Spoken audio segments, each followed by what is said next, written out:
नमस्कार दोस्तों, पीएलटिक्स में आपका बहुत बहुत स्वागत है। दोस्तों आज की इस क्लास में यूपी ट्रिपल वीडियो एग्जाम 2023 के लिए भारतीय संविधान एवं राज्य व्यवस्था के 50 महत्वपूर्ण चैप्टर वाइज क्वेश्चंस की क्लास को लेकर आया हूं और इस क्लास के अंतर्गत हम लोग 50 महत्वपूर्ण चैप्टर वाइज क्वेश्चंस को सॉल्व करेंगे। दोस्तों यदि आप हमारे चैनल पर नए हैं तो चैनल को सब्सक्राइब कीजिए, लाइक कीजिए, शेयर कीजिए। दोस्तों आइए शुरू करते हैं क्वेश्चन नंबर 61 से। क्वेश्चन नंबर 61 है, 42वें संशोधन के माध्यम से संविधान में कौन सा नया डीपीएसपी राज्य नीति के निर्देशक सिद्धांत जोड़ा गया है? तो राइट आंसर ऑप्शन बी हो जाएगा, समान न्याय और निःशुल्क विधिक सहायता। इसका राइट जवाब हो जाएगा। दोस्तों राज्य के नीति निर्देशक तत्वों का वर्णन संविधान के भाग 4 में अनुच्छेद 36 से 51 के अंतर्गत किया गया है। नीति निर्देशक तत्वों को आयरलैंड के संविधान से लिया गया है। दोस्तों आप लोग ध्यान रखिएगा, 42वें संविधान संशोधन अधिनियम 1976 द्वारा नीति निर्देशक तत्वों में जोड़े गए नए अनुच्छेद हैं। दोस्तों अनुच्छेद 39 का समान न्याय और निःशुल्क विधिक सहायता, अनुच्छेद 43 का के अंतर्गत उद्योग एवं अन्य उपक्रमों में कर्मकारों की भागीदारी, अनुच्छेद 40 का पर्यावरण का संरक्षण और संवर्धन एवं वन तथा वन्य जीवों की रक्षा। तो आप लोग ध्यान रखिएगा।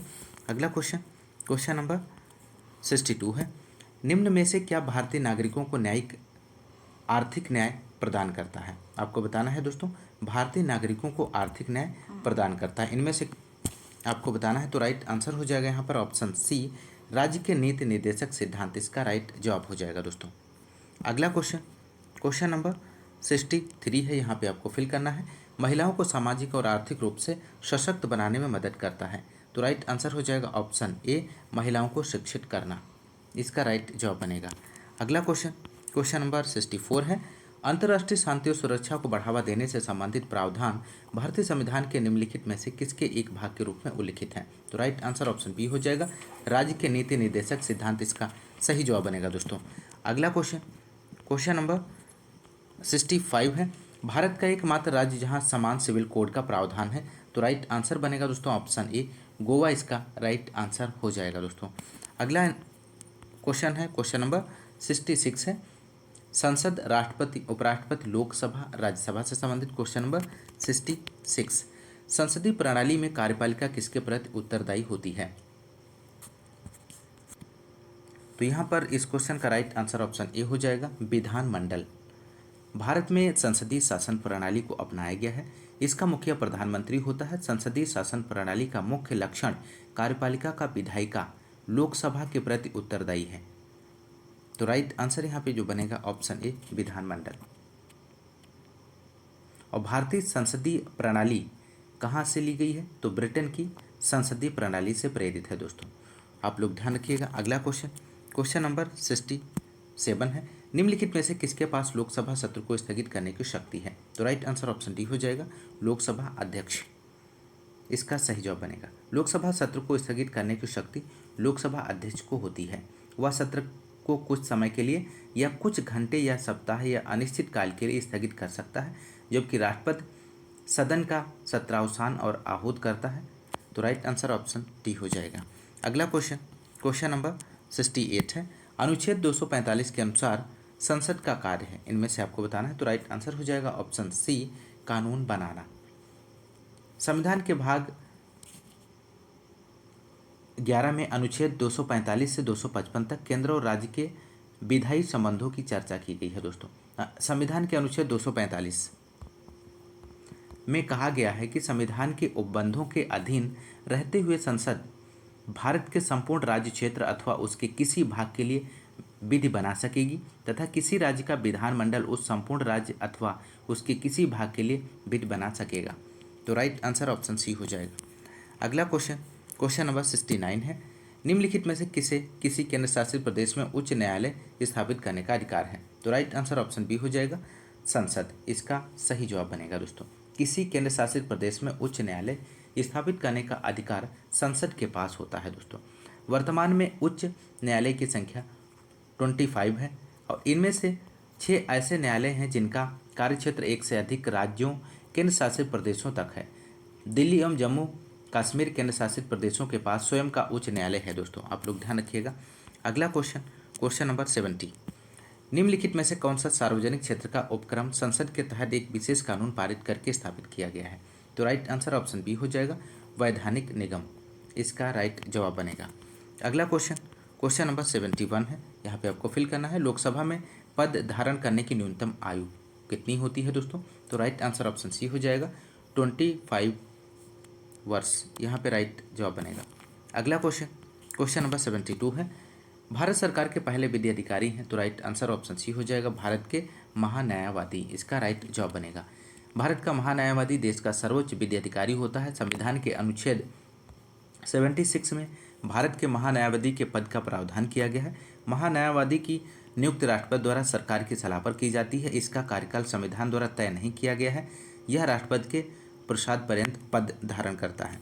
अगला क्वेश्चन, क्वेश्चन नंबर 73 है। लोकसभा के चुनाव के लिए अर्हता प्राप्त करने के लिए न्यूनतम आयु क्या होनी चाहिए। तो राइट आंसर ऑप्शन ए हो जाएगा 25, इसका सही जवाब बनेगा। अगला क्वेश्चन, क्वेश्चन नंबर 74 है। निम्नलिखित में से कौन सा राष्ट्रपति को पद की शपथ दिलाता है। तो राइट आंसर ऑप्शन बी हो जाएगा भारत के मुख्य न्यायाधीश, इसका सही जवाब बनेगा। अनुच्छेद 60 में वर्णित है दोस्तों कि राष्ट्रपति को शपथ भारत के मुख्य न्यायाधीश या उसकी अनुपस्थिति में उच्चतम न्यायालय के वरिष्ठतम न्यायाधीश द्वारा दिलाई जाएगी। राष्ट्रपति का निर्वाचन ऐसे निर्वाचन गण के सदस्य द्वारा किया जाता है जिसमें लोकसभा, राज्यसभा एवं राज्य विधान सभाओं के निर्वाचन सदस्य भाग लेते हैं। अगला क्वेश्चन, क्वेश्चन नंबर 75 है।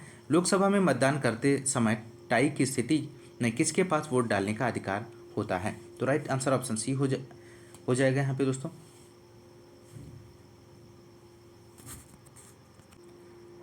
माफ़ कीजिएगा, यहाँ पर इस क्वेश्चन का दोस्तों राइट आंसर होगा ऑप्शन बी स्पीकर, इसका सही जवाब हो जाएगा। लोकसभा में मतदान करते समय मत बराबर होने की स्थिति में स्पीकर के पास वोट डालने का अधिकार अनुच्छेद 101 के तहत होता है दोस्तों। लोकसभा स्पीकर दल बदल के आधार पर अयोग्यता संबंधी प्रश्नों का निर्णय करता है। तो आप लोग ध्यान रखिएगा, ऑप्शन बी यहाँ पर राइट आंसर हो जाएगा। अगला क्वेश्चन, क्वेश्चन नंबर 76 है। इनमें से कौन भारत का कार्यवाहक राष्ट्रपति नहीं है था, आपको बताना है।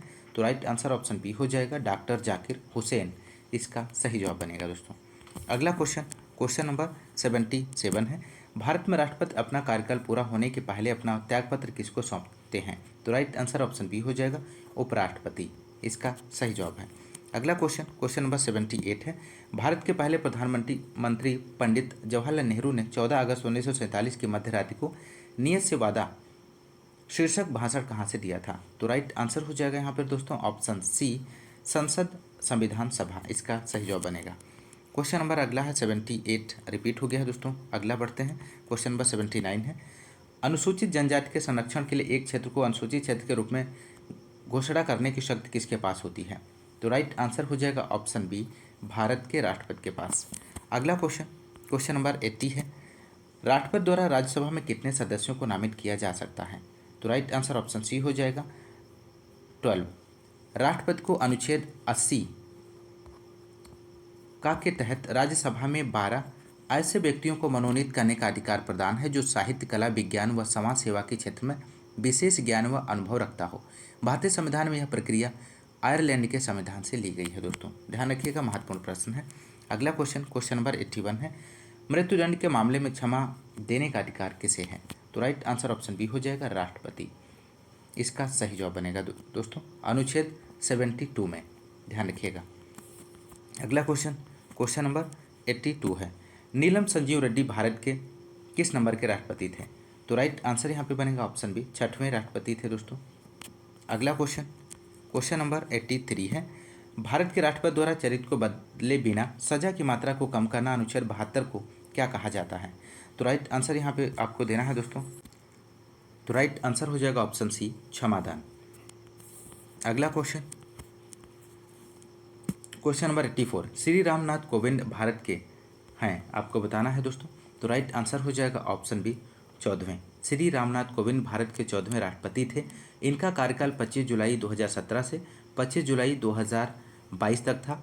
भारत के प्रथम राष्ट्रपति डॉक्टर राजेंद्र प्रसाद थे। भारत के 13वें राष्ट्रपति श्री प्रणब मुखर्जी थे। श्रीमती प्रतिभा देवी सिंह पाटिल भारत की 12वीं तथा देश की प्रथम महिला राष्ट्रपति थी।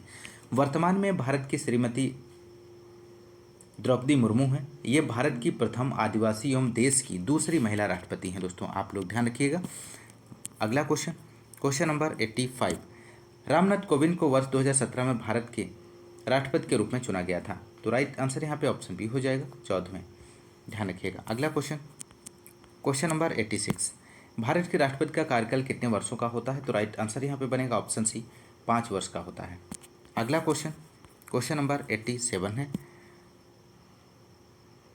क्वेश्चन नंबर 87, यहाँ पे राष्ट्रपति, उपराष्ट्रपति, राज्यसभा के सभी सदस्य उपयुक्त में से कौन अनुपातिक प्रतिनिधित्व प्रणाली के नियमानुसार एकल संक्रमणीय के मत के माध्यम से गुप्त मत द्वारा किए गए मतदान से चुना जाता है? तो राइट आंसर ऑप्शन ए हो जाएगा, केवल पहला और दूसरा, राष्ट्रपति और उपराष्ट्रपति इसका सही जवाब बनेगा।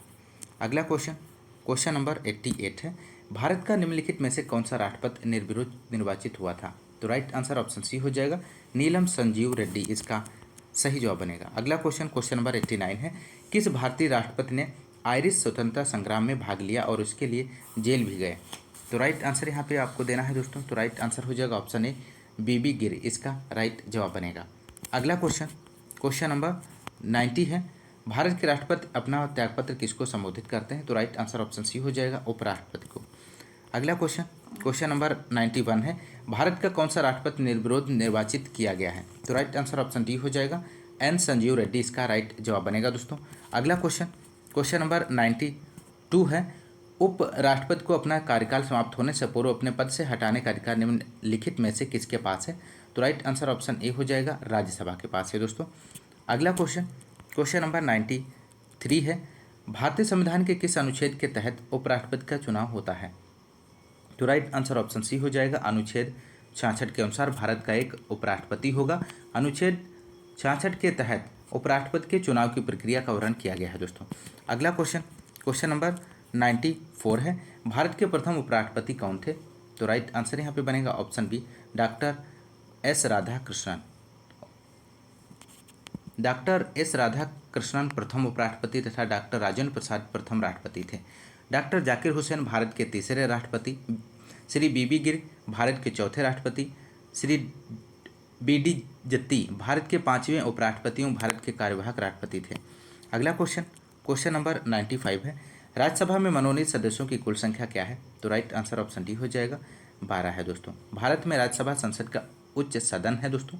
राज्यसभा में सदस्यों की अधिकतम संख्या 250, राज्यसभा की संरचना अनुच्छेद 80 हो सकती है दोस्तों। वर्तमान में राज्यसभा सदस्यों की 245 है संख्या दोस्तों, और इनमें से 12 सदस्य भारत के राष्ट्रपति द्वारा मनोनीत किए जाते हैं। राज्यसभा की सदस्यों के लिए न्यूनतम उम्र की बात करें हम तो 30 वर्ष होती है दोस्तों।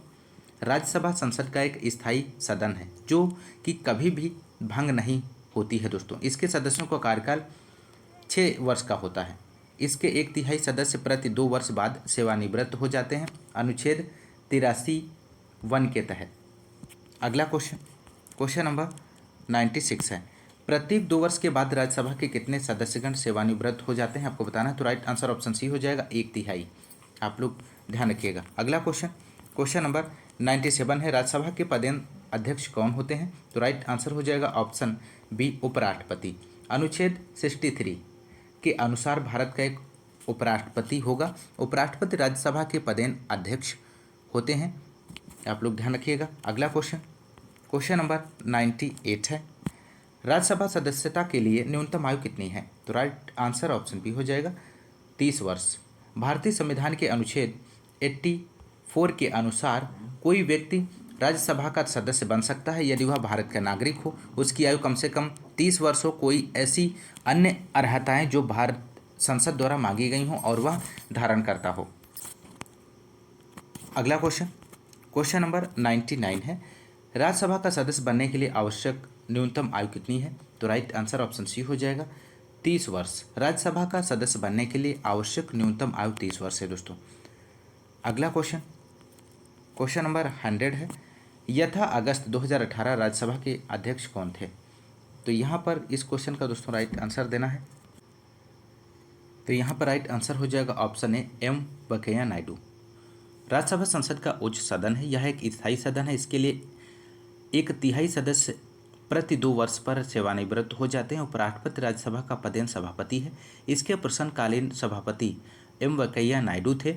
ये भारत के 13वें उपराष्ट्रपति थे। दोस्तों यदि हम वर्तमान में बात करें, वर्तमान में राज्यसभा के सभापति जगदीप धनखड़ हैं। आप लोग ध्यान रखिएगा, महत्वपूर्ण प्रश्न है। अगला क्वेश्चन नंबर 101 है दोस्तों। यहाँ पर निम्न में से कौन सी राज्यसभा की शक्तियों में से एक है, आपको बताना है। तो राइट आंसर ऑप्शन सी हो जाएगा। यह गैर धन विधेयकों पर विचार और अनुमोदन करता है तथा धन विधेयकों में संशोधन का सुझाव देता है। ऑप्शन सी यहाँ पर राइट जवाब बनेगा। अगला क्वेश्चन नंबर 102 है। भारत विश्व का विशालतम लोकतांत्रिक प्रजातंत्र है। इसकी प्रथम लोकसभा कब आयोजित की गई थी? तो राइट आंसर बनेगा ऑप्शन सी 13 मई 1952 को। अगला क्वेश्चन नंबर 103 है। लोकसभा की सदस्यता के लिए उम्मीदवारों की न्यूनतम आयु क्या निर्धारित की गई है? तो राइट जवाब हो जाएगा ऑप्शन बी 25 वर्ष। इसका सही जवाब बनेगा दोस्तों। भारतीय संविधान के अनुच्छेद 84 के अनुसार लोकसभा की सदस्यता के लिए उम्मीदवारों की न्यूनतम आयु 25 वर्ष से कम नहीं होनी चाहिए, जबकि राज्यसभा की सदस्यता के लिए उम्मीदवार की आयु कम से कम 30 वर्ष होनी चाहिए।